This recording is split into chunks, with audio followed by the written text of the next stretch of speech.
រូបមន្តធ្វើแซงវិចស្រស់មុនបំពងស្រួយបងប្អូននិងរបៀបកាត់แซงវិចឲ្យបានជ្រុងល្អដោយផ្សារដែលយើងប្រើពុម្ពបែបនេះបងប្អូនណាបាទតោះទៅមើលរបៀបធ្វើទាំងអស់គ្នាជាដំបូងគឺយើងមាននំប៉័ងដាក់ម៉ាយ៉េណេសជូរផ្អែមទាំង3នឹងតែម្ដងណាបងប្អូនបន្ទាប់មកទៀតគឺយើងដាក់សាឡាត់ស្រួយមុនបំពងស្រួយរបស់យើងវាយទឹកម៉ាយ៉េណេសពីលើបន្ថែមមកបងប្អូនក្តោបស្វាយនិងការ៉ុតហើយពងមាន់ណាបងប្អូនដាក់ទឹកម៉ាយ៉េណេសបន្ថែមដូចនៅក្នុងវីដេអូហ្នឹងណាបងប្អូន ហើយថែមទឹកពីងប៉ោះមកបងប្អូនបាទថែមទឹកពីងប៉ោះរួចរាល់ហើយអីហើយហ្នឹងគឺយើងយកសេងវិច3ស្លាយរបស់យើងហ្នឹងមកផ្គុំបញ្ចូលគ្នាបន្ទាប់មកគឺយើងចាប់ផ្ដើមវេចខ្ចប់ហើយបងប្អូនអាចមើលវីដេអូនេះបានណាលើសពីនឹងទៅទៀតនៅពេលដែលយើងវេចខ្ចប់ហើយអីហើយហ្នឹងគឺយើងយកនំប៉័ងដែលយើងវេចខ្ចប់ហើយហ្នឹងដាក់ជាមួយនឹងពុម្ពសេងវិចហើយសម្រាប់តែបងប្អូនដៃថ្មីមិនទាន់ចេះ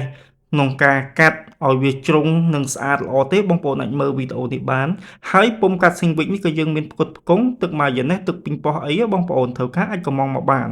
គឺយើងកាត់បែបនេះបងប្អូនកាត់បែបហ្នឹងទៅគឺជ្រុងល្អហើយព្រោះយើងប្រើពុម្ពហើយវាចេញជារូបរាងស្អាតពេលដែលយើងដាក់នៅក្នុងប្រអប់មកគឺតាក់ទាញតែម្ដងត្រូវការគ្រឿងផ្សំ